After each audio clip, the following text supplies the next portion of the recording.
l'égalité de priorité peut se produire dans le cas de la répétition des mêmes opérateurs, mais aussi dans le cas d'opérateurs différents qui ont la même priorité. Dans une opération où vous avez plusieurs opérateurs avec la même priorité, c'est la notion d'associativité qui est appliquée.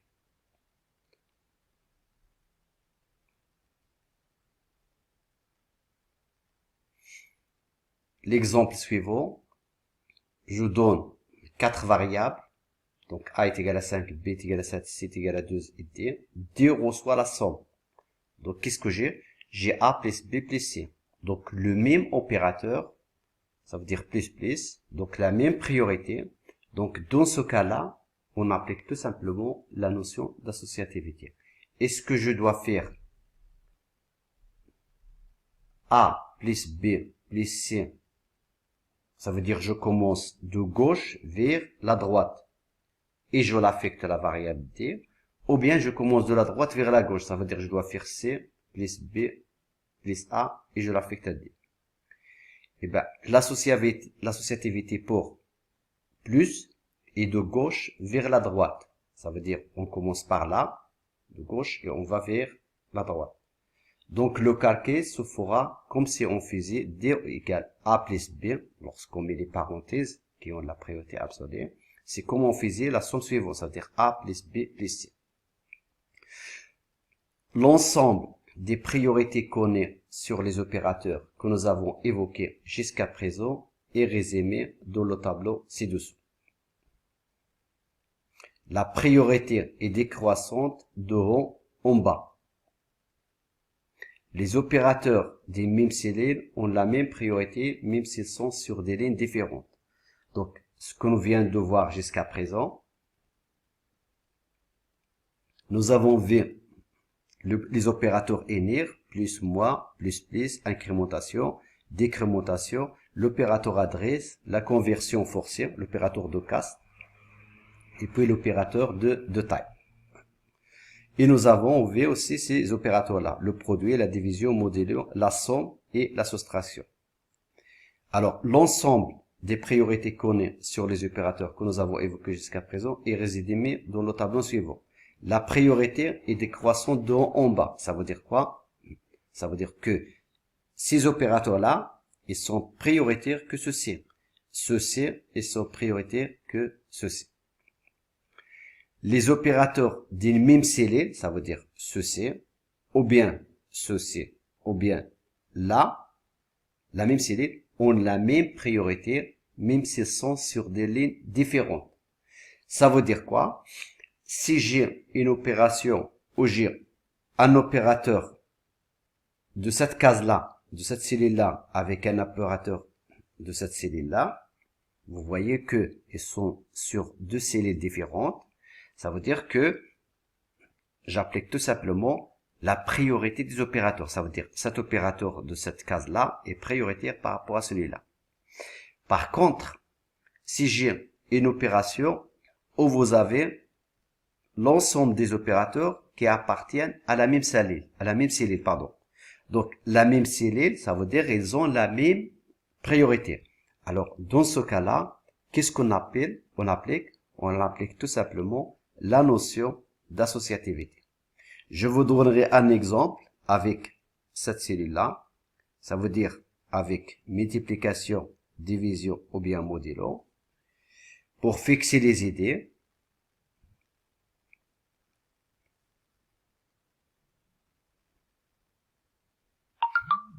je déclare 3 variables et une variable x qui va recevoir l'opération suivante. Donc A modulo B divisé par C. L'opérateur modulo et l'opérateur division appartiennent à la même cellule. Ça veut dire ils ont la même priorité. Donc qu'est-ce que je dois faire? Je dois appliquer la notion d'associativité. Ça veut dire c'est gauche vers la droite. L'associativité, c'est la flèche que vous avez là. Donc je commence par la gauche et je vais vers la droite. Donc je fais A modulo B Le A modulon B, c'est quoi? C'est combien? C'est 6. Modulon 4, c'est 2.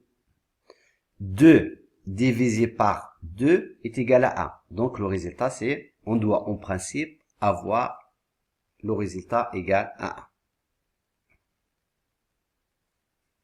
Donc, dans ce cas-là, puisque les opérateurs, ils ont même priorité, c'est la notion d'associativité qui est appliquée. Supposons par exemple, je commence par ceci. Si je voudrais commencer par ceci, je dois mettre les parenthèses.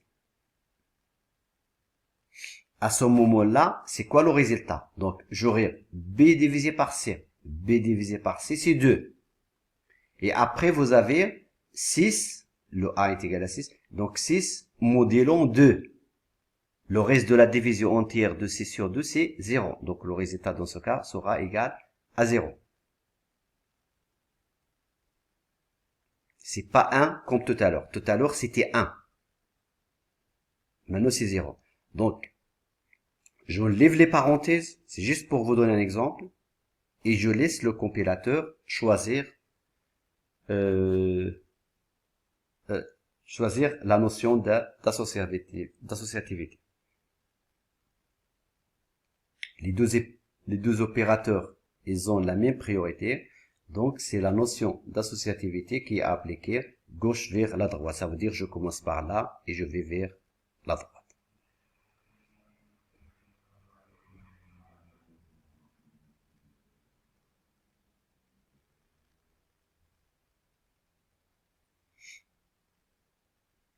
Les opérateurs relationnels, ou bien aussi, on les appelle les opérateurs de comparaison. Les opérateurs relationnels sont des opérateurs binaires. Pourquoi? Parce qu'il y a toujours deux opérandes.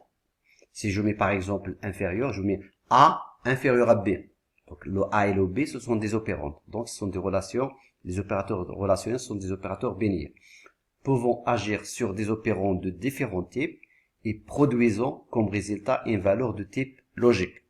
C'est-à-dire que le résultat est soit 1 ou bien 0. Ou encore vrai ou faux. La syntaxe est la suivante. Opérande 1, opérateur, opérande 2. Supposons par exemple ici, je mets 2 inférieur à 4.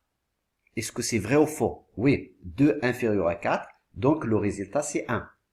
Si jamais je mets 2 est supérieur à 4, donc c'est pas vrai, donc le résultat c'est 0.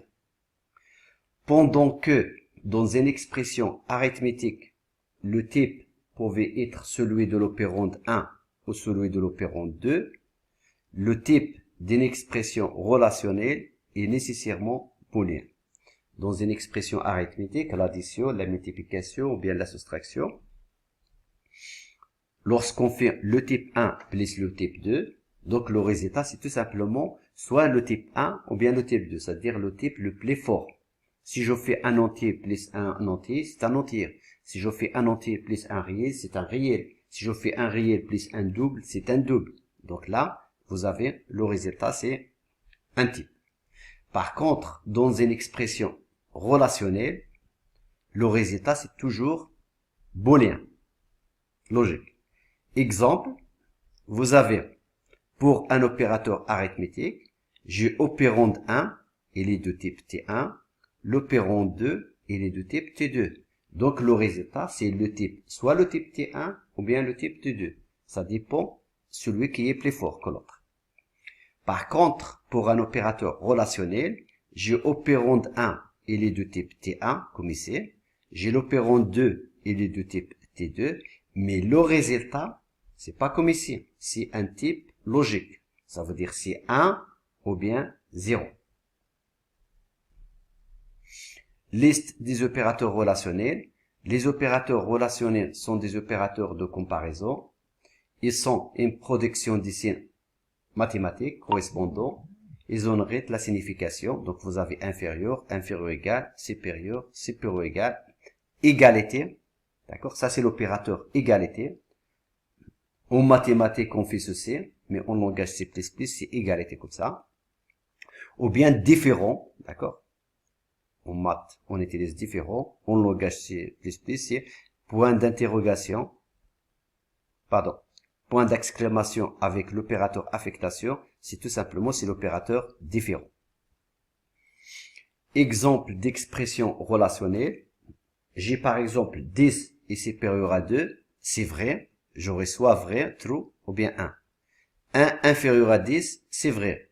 J'ai le A, le caractère A minuscule est inférieur au caractère A majuscule. Alors là, dans ce cas-là, le compilateur, il compare tout simplement le code ASCII. Or, le code ASCII pour petit a, c'est 97. Par contre, pour grand A, c'est 65. Donc 97 n'est pas inférieur à 65, donc c'est faux. 10 égale à 1, c'est pas vrai, donc c'est 0. 2 est différent d'un caractère, dont c'est un chiffre, le A c'est un caractère, c'est vrai, 2 est différent d'un caractère. Les affirmations qui sont vraies se verront attribuer la valeur 1, celles qui sont fausses auront la valeur 0. Pour fixer les idées, je vous donne par exemple un exemple.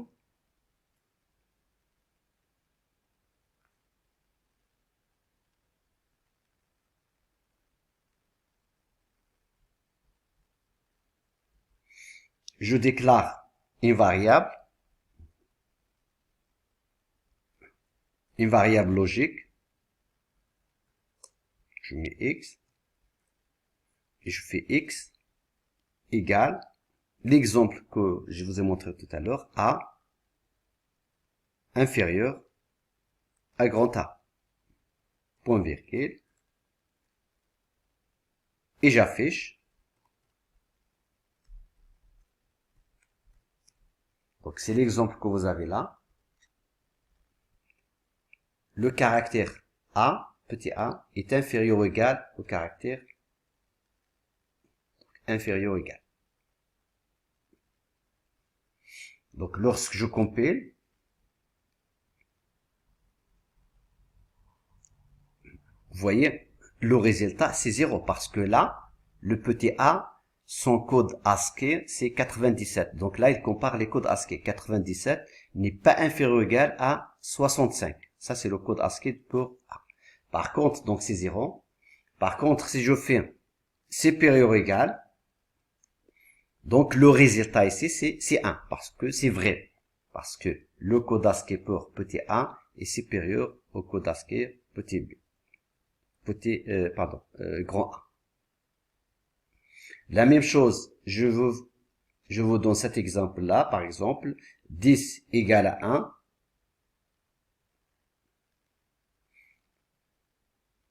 Je fais 10 égale à 1. Donc x reçoit 10 égale à 1. Donc je compile. Le résultat c'est 0.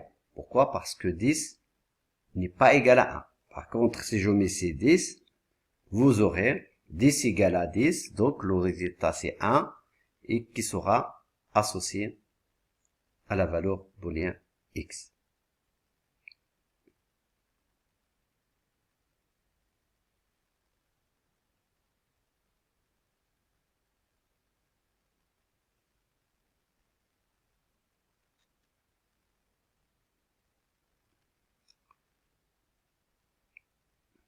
Là, vous avez un exemple. A est égal à 10, B est égal à 2, X est égal à 1, Y est égal à 10 moins 6.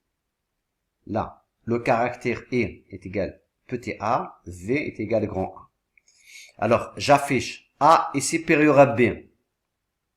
Est-ce que A est supérieur à B? Oui, c'est vrai. Donc, le résultat, c'est 1. Est-ce que X inférieur à Y? C'est vrai. Donc, le résultat, c'est 1. U inférieur ou égal à V. U inférieur ou égal à V. C'est pas vrai, parce que le code ASCII de ça est supérieur à celui-là. Donc, c'est 0. A égale à X, c'est 0. B est différent de E. Là aussi, c'est vrai.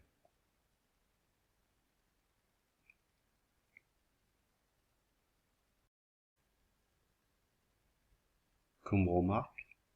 l'affichage par défaut des valeurs booléennes se fait avec les valeurs 0 et 1. Celui avec des valeurs false et true, c'est-à-dire faux et vrai, peut être obtenu par l'usage des manipulateurs bool alpha et no bool alpha. Évidemment, on va inclure la bibliothèque IOMANIP.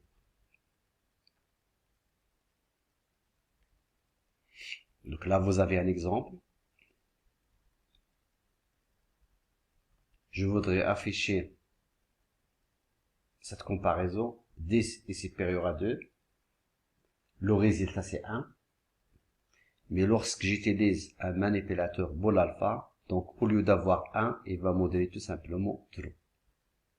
Si vous utilisez no bool alpha, ça veut dire vous aurez le résultat soit 0 ou bien 1. Alors, puisque 10 est supérieur à 2, le résultat, c'est 1.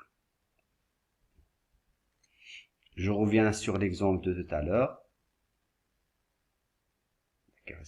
Lorsqu'on compile 10 égale à 10, c'est vrai, donc x est égal à 1. La comparaison, c'est 1. Mais lorsque j'applique le manipulateur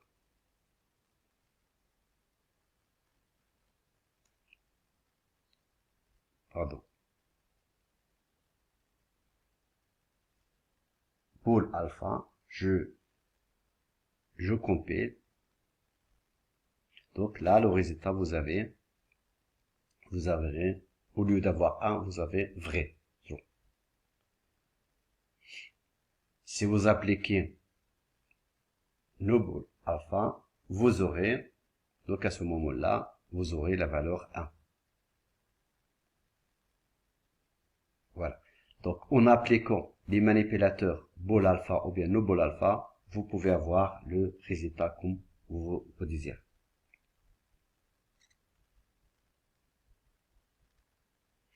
Les opérateurs logiques. Les opérateurs logiques sont des opérateurs qui agissent sur des objets de type booléen et produisent des résultats de type booléen. Il faut arriver à faire la distinction avec les opérateurs relationnels qui, eux, agissent sur des objets de type bien définis et produisent des résultats de type booléen. Alors, sur le schéma suivant, on va faire la comparaison entre les opérateurs logiques et les opérateurs relationnels. Pour les opérateurs relationnels, donc l'opérande 1, il est de type T1. L'opérande 2, il est de type T2. Lorsque je fais la comparaison, j'ai un résultat de type logique. Par contre, pour l'opérateur logique, là, au lieu d'avoir type T1, vous avez un type logique là. Un opérand de type logique. Là, un opérateur 2 de type bool aussi. Et le résultat, c'est la même chose que avec les opérateurs relationnels. La différence, c'est dans les opérandes avant et les opérandes après. Les opérateurs logiques sont au nombre de 3. Vous avez le et, vous avez ou bien vous avez non, la négation. Les deux premiers sont binaires. Le premier, c'est le et le non, sont binaires parce qu'ils agissent avec deux opérands. Et le troisième, c'est énir. Il y a un seul opérand. Le résultat de la comparaison, c'est toujours 1 ou bien 0, vrai ou faux. Il joue un rôle très important de la structure de choix, ça veut dire la fonction f, fonction c, et aussi dans des structures de répétition, les boucles. Ils gardent l'essence qu'ils avaient en mathématiques. On se contentera de rappeler les résultats importants les concernant, résumés dans les tables de vérité suivantes.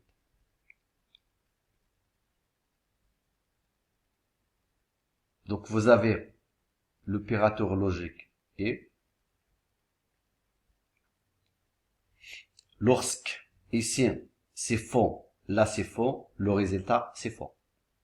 Lorsque le premier opérand c'est faux, le deuxième opérand c'est vrai, le résultat c'est faux. Lorsque vous avez vrai, faux, le résultat c'est faux, vrai, vrai, le résultat c'est vrai. Donc lorsque le résultat est, quand est-ce que le résultat est vrai? Lorsque les deux opérandes des deux côtés, c'est vrai. Ça veut dire vrai, vrai, nous avons vrai. Par contre, l'opérateur logique ou, qu'est-ce qu'on a?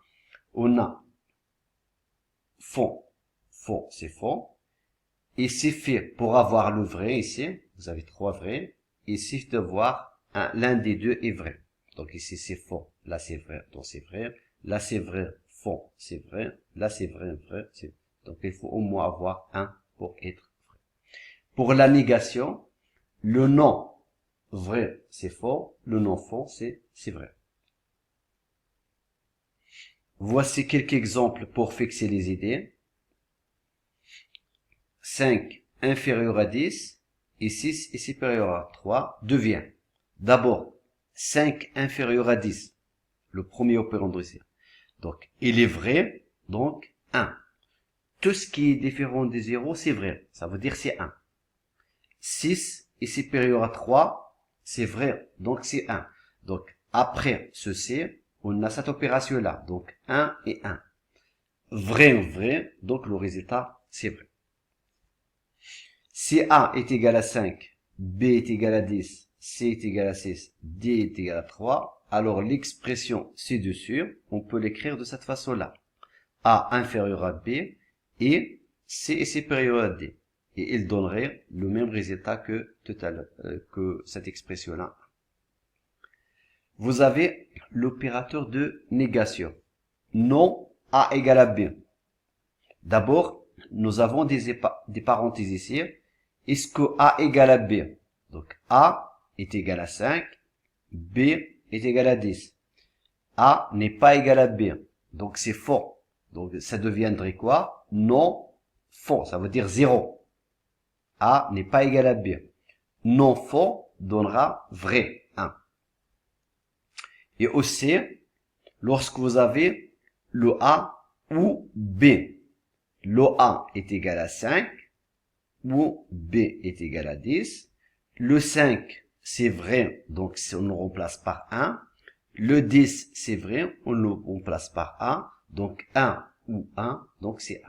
Si jamais vous avez ici 0, à ce moment-là, vous aurez 1. Et là, vous avez 0, donc 1 ou 0, c'est 1. Vous avez aussi l'opérateur de négation, non C. Or, C est égal à 6. Donc, non C. Non C. Donc, c'est non 6. 6, c'est différent de 0. Donc, c'est 1. Donc, non 1, c'est 0. Non vrai, c'est faux. Et lorsque nous avons non faux, c'est vrai.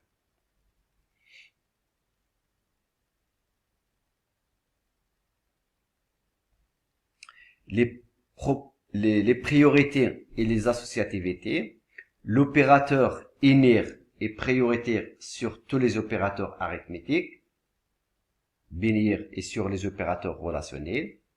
L'opérateur est moins prioritaire que l'opérateur et. Tous deux ont des priorités inférieures aux opérateurs arithmétiques ou relationnels. Alors, avant d'aller plus loin, pour fixer les idées,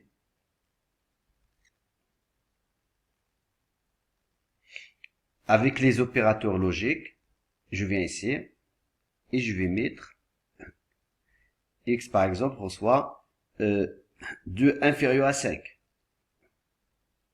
Et j'affiche la variable 2 inférieur à 5, c'est vrai, donc le résultat ça doit être 1.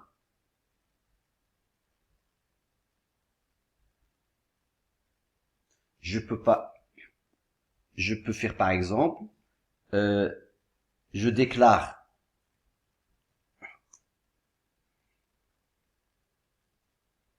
égal à 2. Je viens ici, je vais mettre x.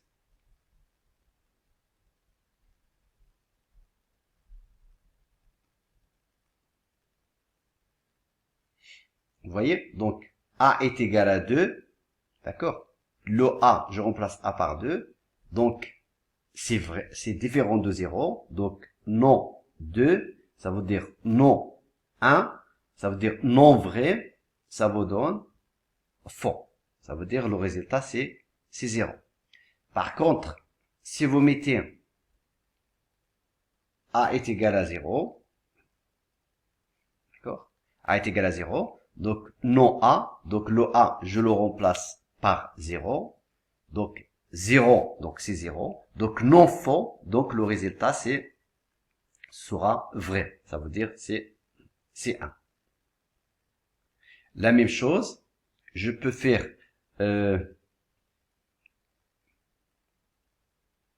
2 et 3.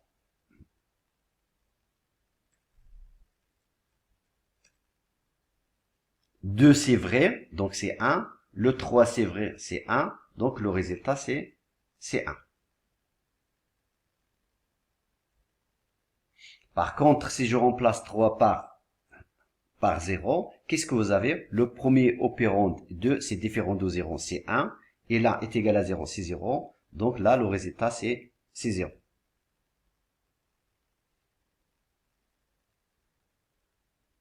Pour avoir vrai, et c'est fait, il faut avoir les deux soient vrais. Si vous mettez ou, là vous aurez le résultat, c'est vrai. Pourquoi? Parce que l'un des deux opérandes, il est vrai.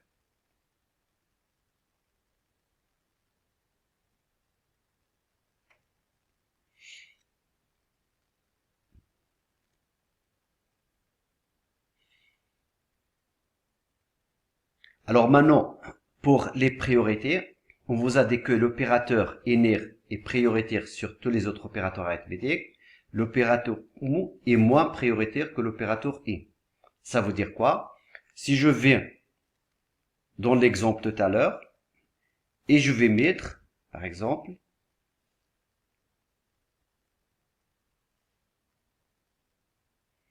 non, 2, et puis vous avez 3, et vous avez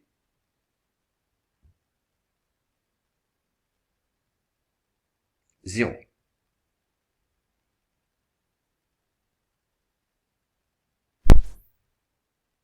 Donc j'ai l'expression où j'ai trois opérateurs, la négation, le et, ou, lorsque j'applique ceci, puisque l'opérateur négation il est prioritaire par rapport à et, le et est prioritaire par rapport à ou, qu'est-ce que je dois faire? D'abord, je commence par celle-là, non 2, le non 2, ça vous donne 0, 0 et 3, ça veut dire vous aurez 0 et 1, donc vous aurez 0, 0 au 0, donc vous aurez 0.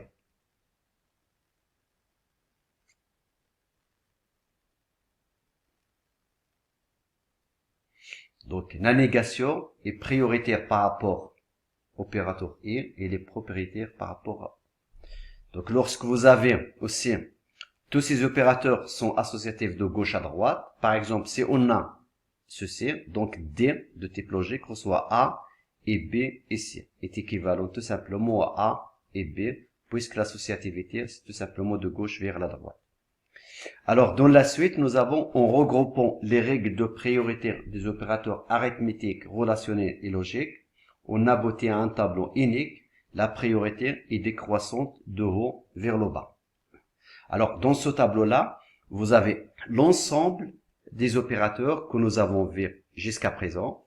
Vous avez les opérateurs ENIR de la première cellule. Vous avez les opérateurs arithmétiques de la deuxième cellule. Là, vous avez troisième sont des opérateurs arithmétiques. Vous avez les opérateurs relationnels ici dans cette cellule-là. Les relationnels, la même chose ici. Vous avez l'opérateur logique et l'opérateur logique ou l'opérateur conditionnel à point d'interrogation avec les deux poids. Donc ça c'est un opérateur ternaire. On a besoin de trois opérandes. D'accord? Et là vous avez les opérateurs d'affectation élargie. La décroissance, c'est de haut vers le bas. Ça veut dire quoi? Si je prends cet opérateur-là avec cet opérateur-là, et ben celui-là, il est prioritaire par rapport à celui-là. Si je prends cet opérateur plus avec cet opérateur ou, donc celui-là, il est prioritaire par rapport à haut. Donc la priorité, elle est décroissante des hauts vers le bas.